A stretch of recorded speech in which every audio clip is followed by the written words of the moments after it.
지금 교수님 소개를 아주 잘 해주셨습니다. 제가 46년 동안 교회를 섬기고 작년 4월에 정년 퇴임을 했습니다. 마지막 제가 목회를 한 곳이 종교교회고, 종교교회는 1900년에 시작이 되었으니까 지금 124년, 그 가운데서 제가 21년 동안 교회를 섬기고 목회 종료를 했습니다.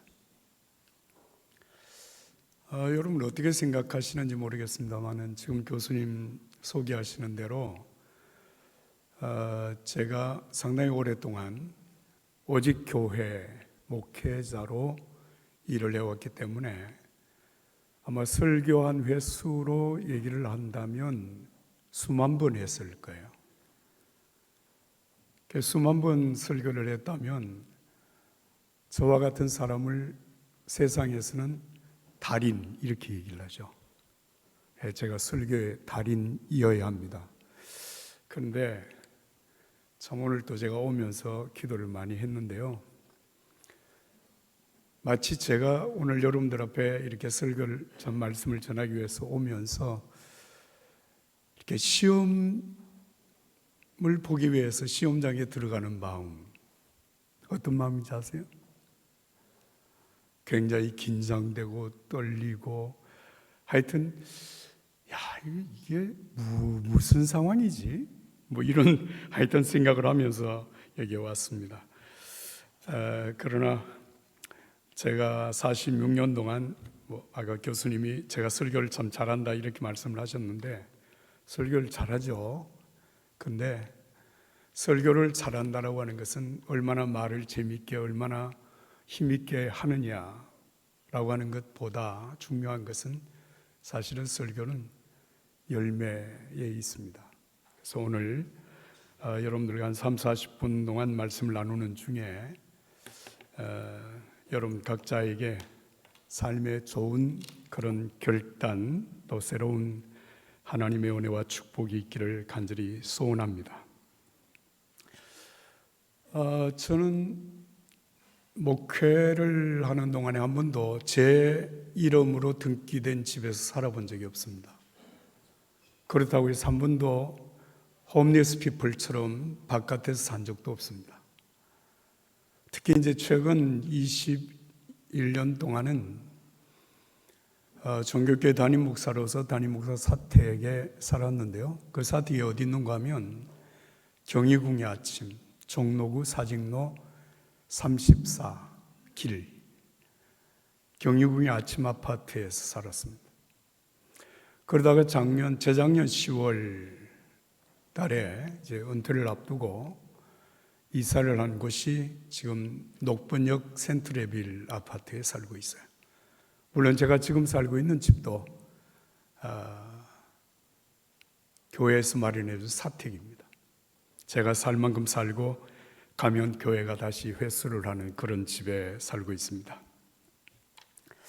제가 이렇게 살면서 히브리서 11장 13절의 말씀을 보니까 이 땅의 모든 하나님을 믿는 사람들은 마치 외국인처럼 나그네처럼 사는 것이다, 그렇게 말을 했어요. 여러분, 외국인과 나그네는 그곳에서 영원히 영주하지 않습니다. 때가 되면 반드시 떠나죠. 이렇게 사는 사람, 잠깐 머물다가 떠나는 그곳을 가리켜서 우리가 보통 하숙집 혹은 하숙생 이렇게 얘기를 하잖아요. 오래전에 여러분 다 기억을 못 하시겠지만 우리나라의 유명한 가수 최희준이라고 하는 사람은 인생은 나그네 길, 그렇게 노래를 부르면서 그 노래의 제목을 하숙생이라고 불렀거든요. 하숙생. 여러분, 외국인처럼 나그네처럼 잠깐 머물다가 가는 하숙생으로서 나는 지금 어디에 살고 있느냐? 여러분의 현 주소는 어디입니까? 오늘 제가 여러분들에게 그것을 말씀을 드리려고 합니다. 여러분 현주소는 어디입니까?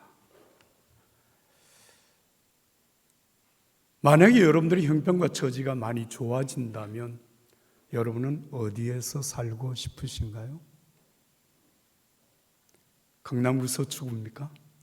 서초동입니까? 아니면 천국 가기 전에 꼭 살아보아야 한다고 하는 분당에서 살고 싶으십니까? 여러분, 내가 지금 어디에 살든 아니면 혹 내가 어디에 살고 싶든 간에 이 땅에 살고 있는 모든 사람들의 삶의 주소는 두 가지 중에 하나라고 성경은 그렇게 말을 합니다. 고린도전서 15장 22절의 말씀을 보면 아담 안에서 모든 사람이 죽은 것 같이 그리스도 안에서 모든 사람이 삶을 얻으리라. 여기에서 아담 안에서라고 하는 말과 그리스도 안에서라고 하는 이 말의 의미는 사람들이 머무는 곳. 그래서 제가 그 머무는 곳이라고 얘기할 때 주소, 내가 지금 살고 있는 곳, 그렇게 제가 표현을 한 것입니다. 나는 지금 어디에 살고 있는가? 아담 안에서 죽음의 도시, 죽음으로 가는 삶을 살고 있는가? 아니면 그리스도 안에서 영원한 생명으로 사는 삶을 살고 있는가? 라고 하는 그런 얘기입니다. 여러분, 성경을 딱 펼치면 제일 먼저 열면 나오는 성경이 창세기죠. 여러분, 창세기를 읽으면 세상이 어떻게 창조되었는가, 그리고 인간은 어떻게 창조되었는가, 세상의 시작과 인간의 시작은 무엇인가, 그리고 또 한 가지 중요한 사실을 깨닫게 하는 것은 오늘의 지구는, 오늘의 세계는 어떤 세상인가, 그리고 오늘을 살고 있는 우리는 어떤 삶을 살고 있는가라고 하는 것을 깨닫게 해주는 책이 창세기입니다. 여러분, 창세기에 하나님이 천지를 창조하시고 사람을 창조하시는 그 과정을 보면요, 참 중요한 단어가 하나 나와요. 그게 뭐냐? It is good. It is good. It is good. Good, good, good, good. 좋았다, 좋았다, 좋았다라고 하는 말이 6번이나 반복해서 기록이 되고, 마지막 창조의 6번째 날 하나님의 창조의 최종 창조는 사람이었습니다. 사람을 만드시고 난 다음에 It is good, 이 말을 It is very good이라고 하는 말을 쓰고 있어요. 참 좋았다. 여러분, 우리가 사는 세상, 처음 하나님이 인간을 만드셨을 때 인간의 모습은 정말 좋았습니다. 이 굿이라고 하는 말은 좋다, 혹은 선하다, 아름답다, 그렇게 표현이 되잖아요. 근데 정말 우리가 사는 오늘 우리 자신이 정말 아름다운가, 선한가, 좋은가, 세상이 정말 살만한 아름다운 세상인가? 여러분, 여기에 우리가 많은 퀘스천을 붙일 수 있습니다. 그런데 실제적으로 여러분, 이 세상과 하나님 만드신 세상과 하나님이 만드신 우리 인간은 얼마나 아름답고 얼마나 존귀한가 라고 하는 것을 우리가 확인할 수 있는 몇 가지 중요한 사실이 있죠.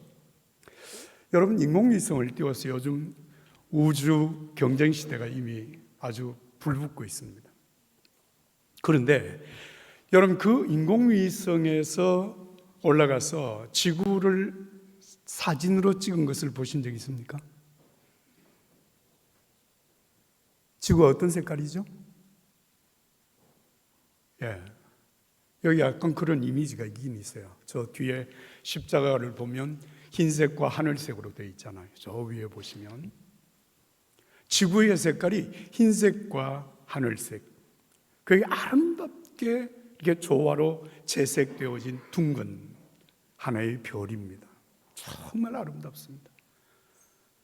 여러분, 요즘 일론 머스크가 화성에 인간을 보내는 일을 위해서 열심히 지금 준비를 하고 있잖아요. 여러분, 그 화성의 색깔이 뭔지 아십니까? 붉은 색깔입니다. 여러분 그 화성의 세계에 대하여서 영화를 만든 많은 영화를 보게 되는데 그 영화에 나오는 그 화성, 그것은 여러분 지구상의 가장 삭막한 사막지대의 한 곳을 화성으로 표현을 하거든요. 그런데 그게 지금 인류가 지구 이외에 최초로 사람이 살 수 있는 곳이라고 생각하는 곳이 화성이잖아요.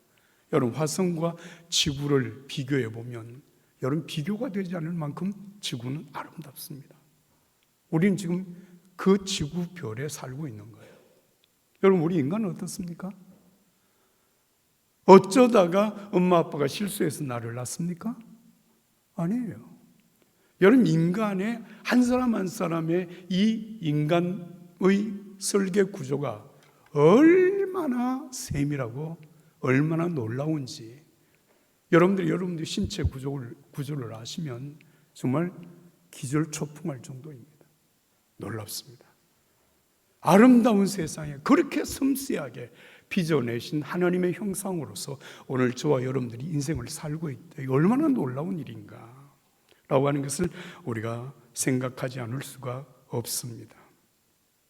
그런데 여러분, 오늘 우리의 현실이 정말 그러냐? 제가 지금 여러분들에게 말씀드린 이 아름다운 모든 별들 가운데 가장 아름다운 별, 또 세상에 창조되어진 모든 피조물들 가운데 가장 섬세하고 가장 위대한 존재인 인간. 그런데 오늘 우리가 사는 세상도, 오늘 세상에 살고 있는 내 자신도 그렇게 아름답거나 그렇게 대단한 존재로 느껴지지 않는 이유는 무엇일까? 여러분 생각해 보셨어요? 아침에 눈을 뜨고 하루를 살아가는 동안 정말 내가 이야 참 멋있다 이렇게 생각하는 순간이 얼마나 있을까? 나는 왜 이럴까? 나는 왜 이렇게 부족할까? 나는 왜 이렇게 모자라는 게 많을까? 세상은 왜 이렇게 복잡할까?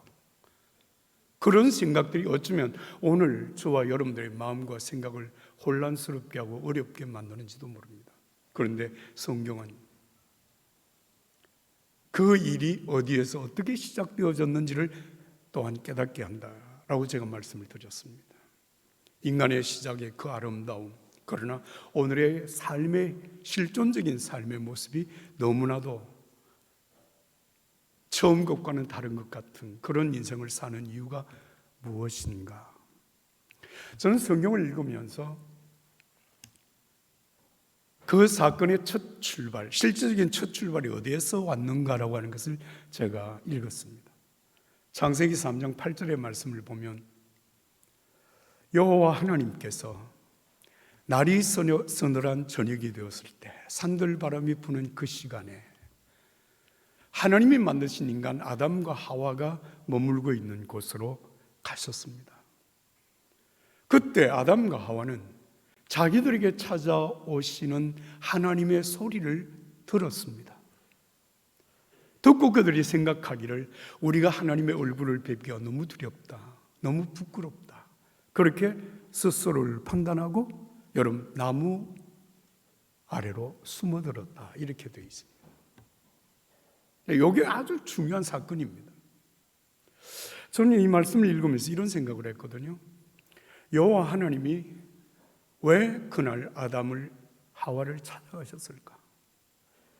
아담과 하와가 범죄한 사실을 알고 그 범죄를 추궁하기 위해서 찾아가셨을까? 아니에요. 하나님이 아름다운 세상을 만드시고 그리고 그 세상 한가운데 사람 아담과 하와를 만드신 하나님께서 여러분 그날 저녁만 특별히 찾아가신 것이 아니라 그날로부터 창조하신 이래로 매일 날이 서늘한 저녁이 되면 어김없이 하나님은 아담과 하와를 찾아가셨어요. 그리고 아담과 하와와 더불어서 저녁 산책을 하시면서 한날의 기쁨, 한날의 일들을 함께 나누며 동행하셨습니다. 여러분 저녁 산책을 해보셨어요? 저는 어제 저녁에도 1시간 10분 동안 불광천 주변을 걸었습니다. 얼마나 좋은지 몰라요. 비는 좀 오고 바람은 좀 불었지만 그래도 내가 이렇게 걷고 있다고 하는 사실이 너무 좋았어요. 그런데 걷는데 제가 아내와 함께 걷거든요. 혼자 걷는 것보다 아내와 함께 걷는 것이 얼마나 행복한지 몰라요. 하나님께서 그 아담과 하와를 날이 서늘한 저녁 바람이 부는 그 시간에 아담을 찾아가신 것은 아담과 하와와 함께 그 에덴 동산을 산책하시기 위해서 찾아오신 거예요. 그런데 있어야 될 그 자리, 마땅히 나를 만드신 분이 오셨구나, 그분을 기쁨으로 맞이해야 되고 환영하고 함께 걷는 행복을 만끽해야 될 그 아담과 하와가 나타나지 않는 거예요. 어디 갔어요? 나무 아래 숨어 있었다. 그럼 그 순간에 하나님이 바보와 같아서 아담과 하와가 무슨 일을 행했는지, 무슨 일이 일어났는지 아무것도 몰랐을까요? 알았죠. 만약에 그걸 몰랐다면 그건 하나님이 아니시죠. 자, 모든 것을 아시는 하나님께서 아담을 찾으시면서 이렇게 부르십니다. 아담아, 아담아, 네가 어디 있냐? 그랬더니 아담이 대답을 합니다. 아이고 하나님, 내가 벌거벗었으므로 부끄러워서 내가 지금 숨어 있습니다. 그래? 너 벌거벗었다고 누가 얘기하든, 누가 너에게 그 사실이 부끄럽다고 하는 사실을 깨우쳐 주든, 너 내가 먹지 말로 간 선악과를 먹었느냐? 이렇게 질문을 해요. 그랬더니 아담이 대답하기를 이렇게 말을 합니다. 내가 먹고 싶어서 먹은 게 아니고 하나님이 지어서 내게 주신 여자, 그가 내게 먹으라고 주었기 때문에 내가 먹었습니다. 그래? 하나님이 하와에게 묻습니다. 너 왜 그랬냐? 너 왜 그랬냐? 그랬더니 하와가 이렇게 대답을 하죠. 내가 먹고 싶어서 먹은 게 아니라 간사한 뱀이 나를 깨웠습니다. 그래서 내가 속아서 먹었습니다. 여러분, 하나님과 사람과의 대화가 여기까지 진행이 됩니다. 사실 이 대화의 내용을 보면 제가 지금 여러분들에게 말씀드린 대로 한 1분 정도에 다 끝나잖아요. 금방 끝나는 대화예요. 근데 사실은 이 질문의 내용은 그렇게 가벼운 질문이 아닙니다. 이 질문에 대한 대답도 그냥 마구잡이로 하는 대답이 아니거든요. 인간과 하나님과의 긴, 정말 의미심장한 대화가 오고 가는 그 대화의 내용이 그렇게 간략하게 성경에는 정리가 되고 있습니다. 하나님이 분명히 인간이 저지른 잘못, 하나님의 명령을 어긴, 그리고 선악과를 먹은 그 잘못, 거기에 대하여서 적어도 하나님이 아담과 하와에게 듣고 싶었던 얘기는 누구 때문에, 무엇 때문에 라고 하는 그런 핑계나 변명이 아니고, 책임 전가하는 것이 아니고, 내가 잘못했습니다. 내가 잘못했습니다. 내가 하나님처럼 된다고 하는 뱀의 꼬임에 넘어가서 내가 먹었습니다. 내가 잘못했습니다. 하나님의 피조물인 내가 하나님처럼 되어보려고 하는 헛된 욕망에 사로잡혀서 내가 선악과를 먹었습니다. 그리고 무릎을 꿇었어야 마땅한 것인데, 또 하나님은 그런 아담과 하와의 진실한 고백, 이것을 우리는 성경에서 회개라고 말하거든요. 잘못했습니다. 그 한마디 주님이 기대하시면서 계속 질문하고 또 질문했음에도 불구하고 아담과 하와는 끝까지 잘못했습니다라는 말을 하지 않습니다. 여러분, 이거 굉장히 중요한 말이에요. 무슨 말인가 하면 내가 하나님처럼 되려고 하는 인간의 욕망을 끝까지 내려놓지 않았다는 얘기입니다. 이 일로 말미암아 아담과 하와는 하나님으로부터 저주를 받습니다. 여러 가지 얘기가 나옵니다. 그리고 그 저주받은 상태에서 에덴에서 영원히 머물지 못하도록 에덴에서 추방을 한 것이에요. 여러분 잘 들으세요.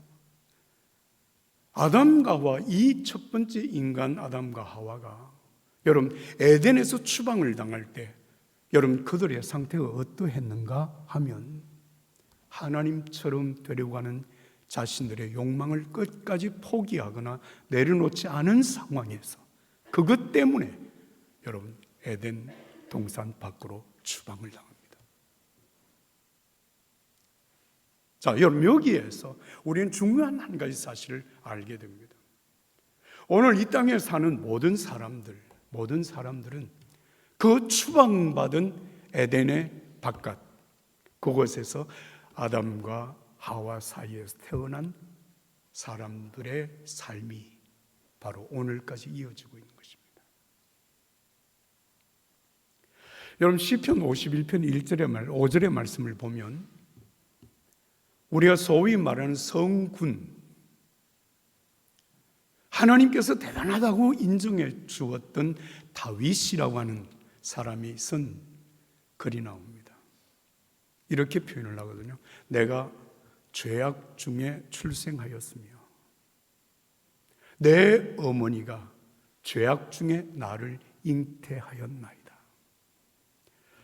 죄악 중에 잉태를 하고 죄악 중에 출생을 했습니다. 이게 여러분 위대한 성군 다윗이 표현한 내용입니다.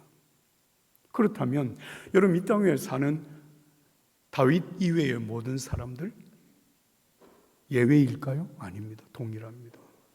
죄악 중에 어머니가 잉태를 했고 죄악 중에 출생을 한. 그래서 여러분 성경에 이런 말씀이죠. 우리가 제일 듣기 싫은 말 한마디가 있습니다. 의인은 없다. 한 사람도 없다. 모두가 다 죄인이라는 거예요. 모든 사람이 죄를 지었음에 하나님의 영광을 이루지 못한다고 말을 했고 죄의 삭은 사망이라고 말을 했어요. 자, 저는 사실 오랫동안 이 시편 51편 5절의 말씀을 약간 오해를 했습니다. 어머니가 죄악 중에 잉태를 했다. 내가 죄악 중에 태어났다고 하는 말의 의미가 무엇일까? 도대체 죄라고 하는 게 뭘까? 전 한동안 그렇게 생각을 했어요. 여러분, 어머니와 아버지가 성적인 관계를 통하여서 다윗을 이 땅에 출생시켰잖아요. 이 성적인 관계를 이거 죄라고 표현을 한 것인가? 여러분 제가 지금 하는 말 이해가 조금 됩니까? 우리는 성경에서 보면 인간의 불륜의 관계가 죄라고 하는 것을 우리는 알 수 있습니다. 그래서 여러분 우리나라에서 시작된 이단 종파인 기독교 아닌 기독교라고 말을 하는 통일교회가 있습니다. 통일교회는 인간의 모든 죄의 출발을 어디에서 시작을 하는 거니? 바로 잘못된 성적인 관계로부터 설명을 합니다.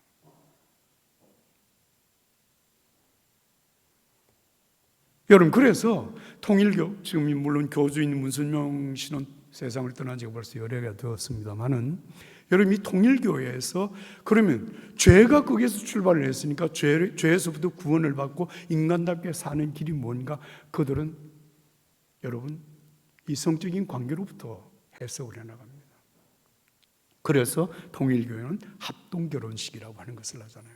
이 합동결혼식이 여러분 구원의 일종의 축제입니다. 그러다가 요즘 제가 생각을 하다가 이런 질문이 들었어요.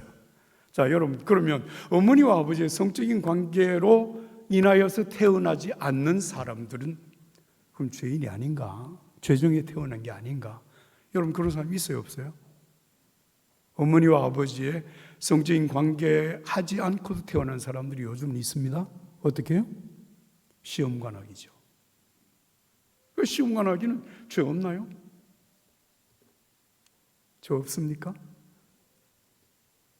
죄 중에 잉태하고 죄 중에 태어나는 것이 인간.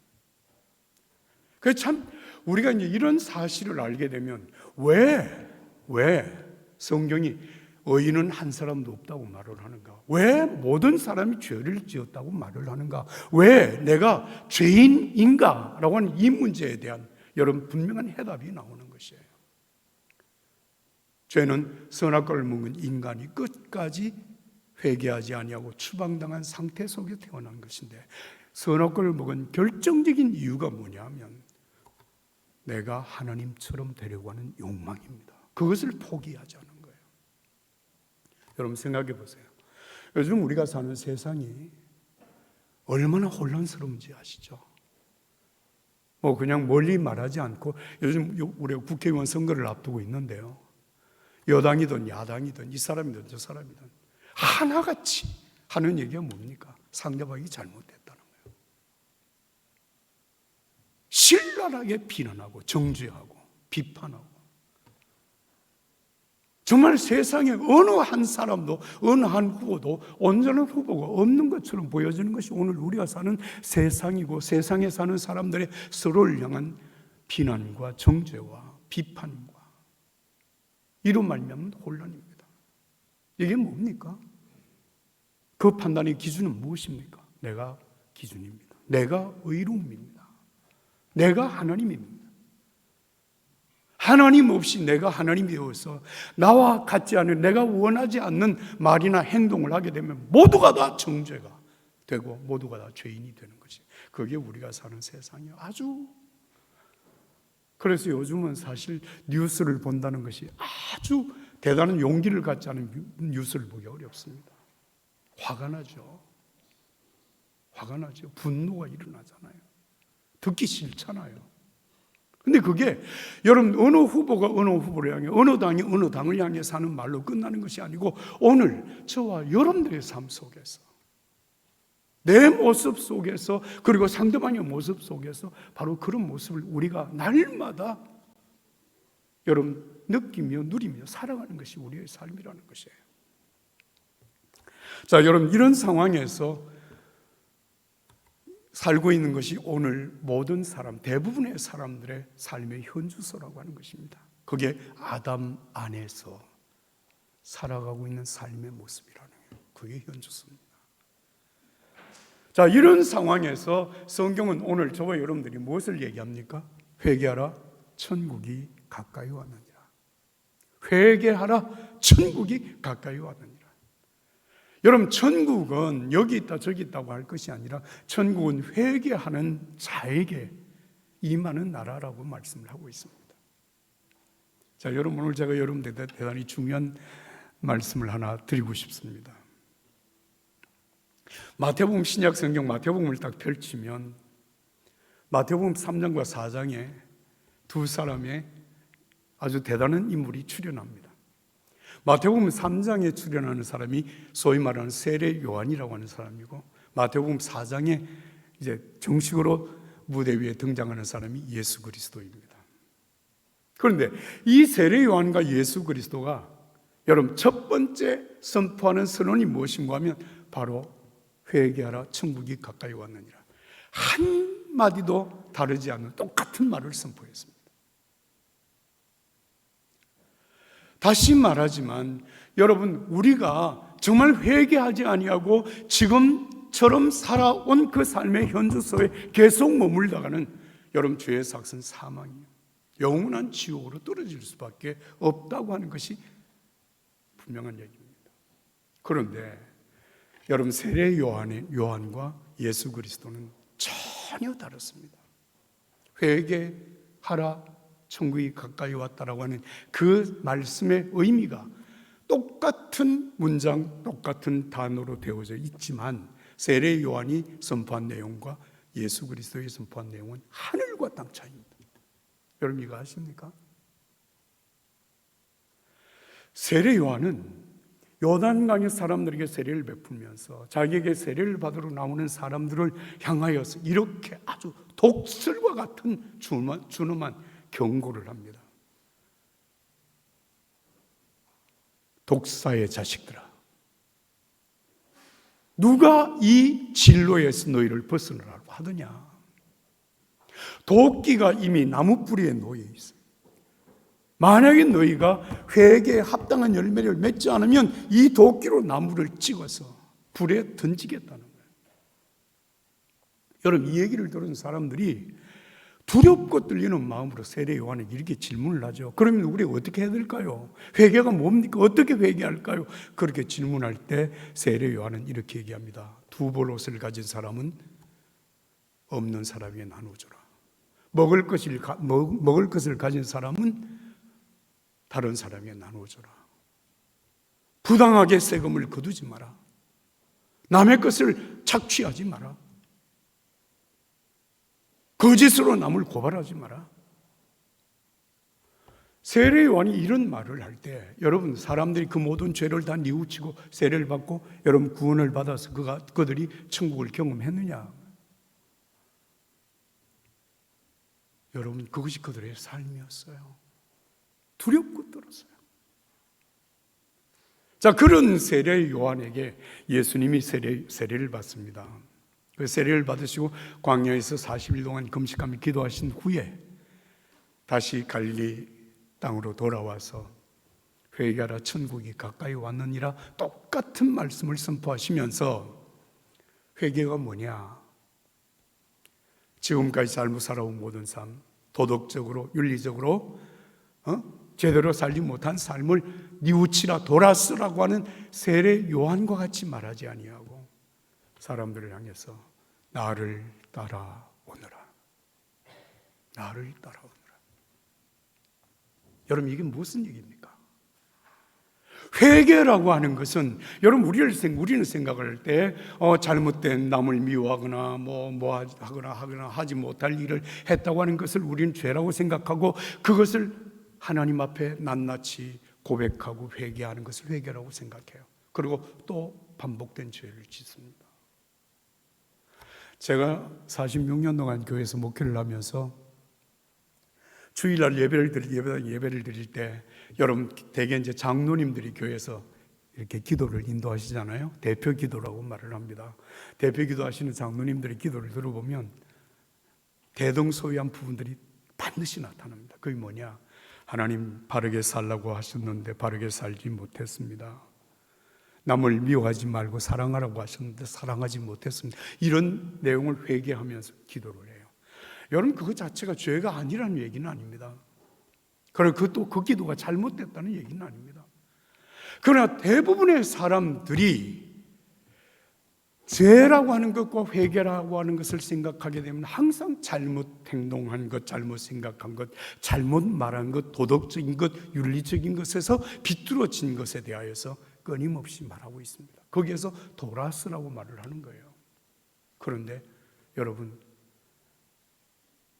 결심을 하고 돌아서면 잠깐은 되는 것 같은데요, 영원히 되지는 않습니다. 그런데 예수님은 그런 잘못된 행위에서 돌아서라고 말씀하신 것이 아닙니다. 삶의 방향을 바꾸라는 거예요. 하나님 없이 하나님처럼 살려가 있던 내 삶, 그 삶의 주소에서 이제는 내 자신을 부인하고 내 자신을 십자가에 못 박고 너의 그 과거의 삶은 청산하고 이제는 예수 그리스도를 따르라고 하는 말씀입니다. 여기에서 이곳으로 여러분 돌아오라고 하는 얘기거든요. 이게 예수님의 가르치심입니다. 오늘 우리가 믿음으로 산다고 하는 것은 무엇을 얘기하느냐? 우리가 구원을 받는 건 전적으로 믿음을 구원받는 것인데, 여러분, 구원받기 위해서 내가 오늘 누구를 미워했는데 하나님 용서해 주십시오, 그 용서받았다고 해서 여러분 우리가 구원받는 건가요? 물론 용서는 받죠. 아닙니다.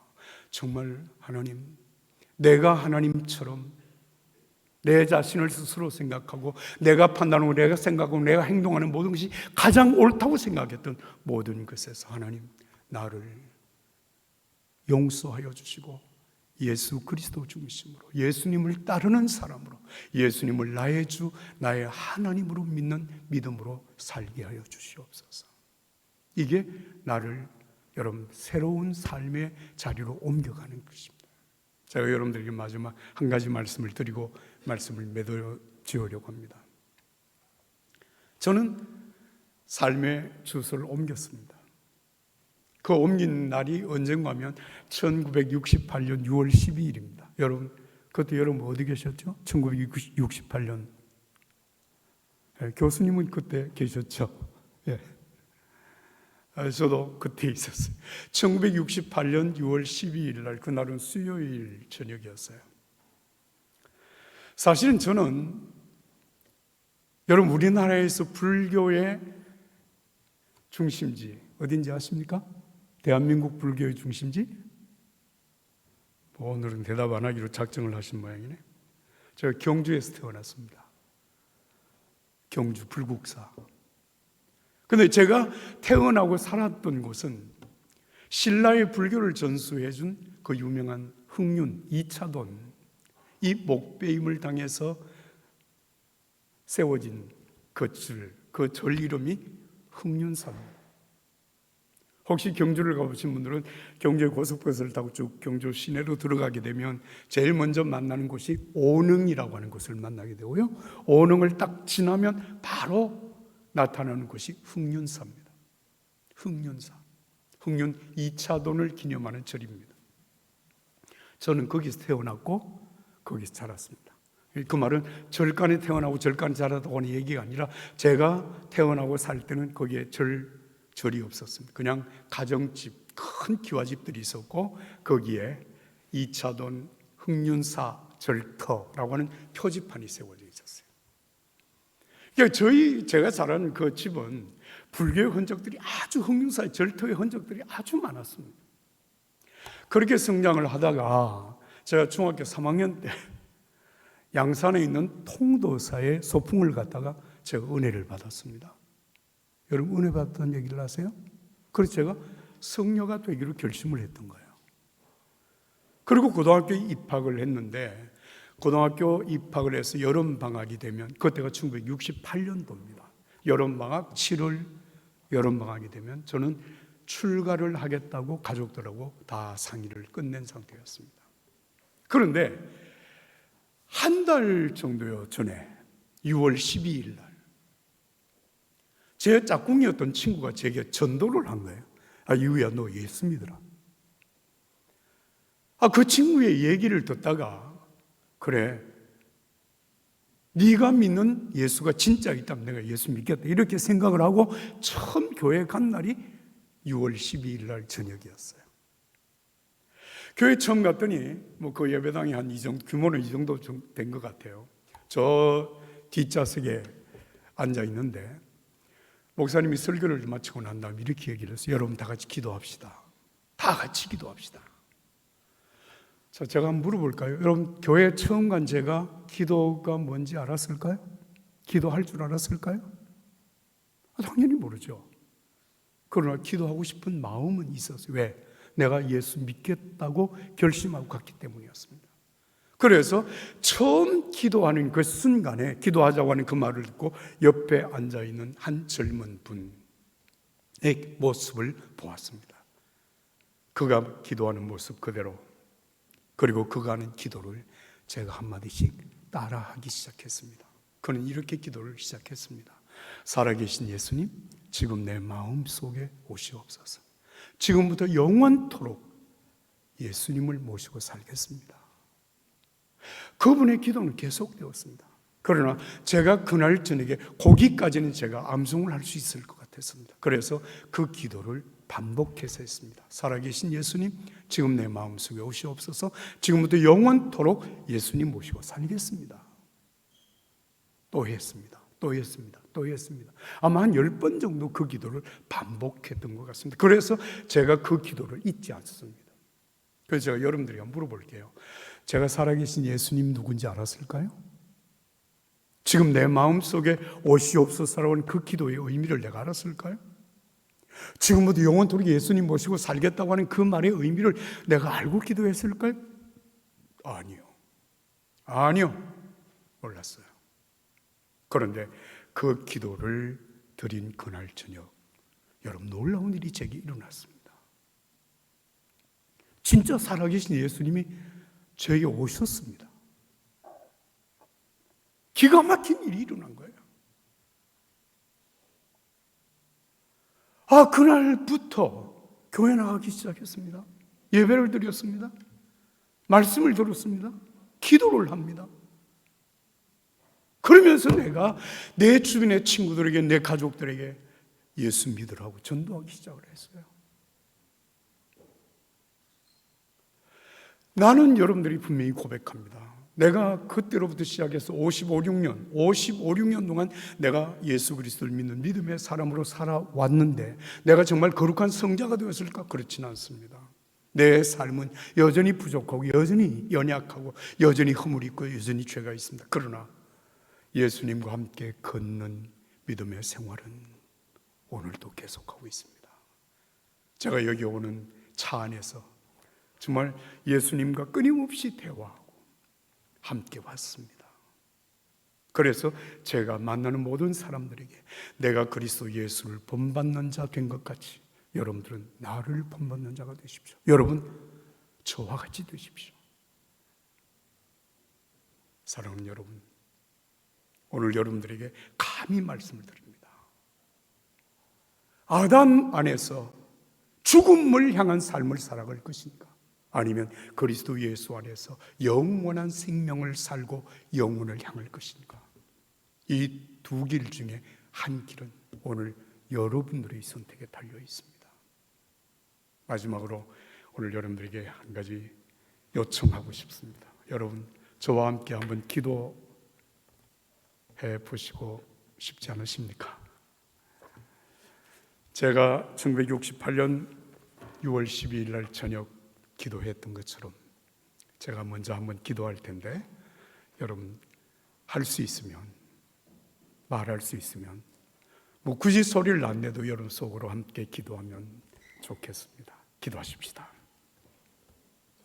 살아계신 예수님, 지금 내 마음 속에 오시옵소서. 지금부터 영원토록 예수님 모시고 살겠습니다. 하나님 아버지, 아담 안에서 하나님을 거역하고 내가 하나님인 것처럼 착각하며 살아가는 삶 속에 죄가 있습니다. 혼란이 있습니다. 갈등이 있습니다. 싸움이 있습니다. 지옥이 있습니다. 오늘 정말 예수 그리스도 내 마음속에 믿음으로 영접하고 예수 안에서 예수님과 함께 동행하며 살아가는 하나님의 자녀로 살게 하여 주옵소서. 나를 구원하신 주 예수 그리스도 이름으로 기도하옵나이다. 아멘.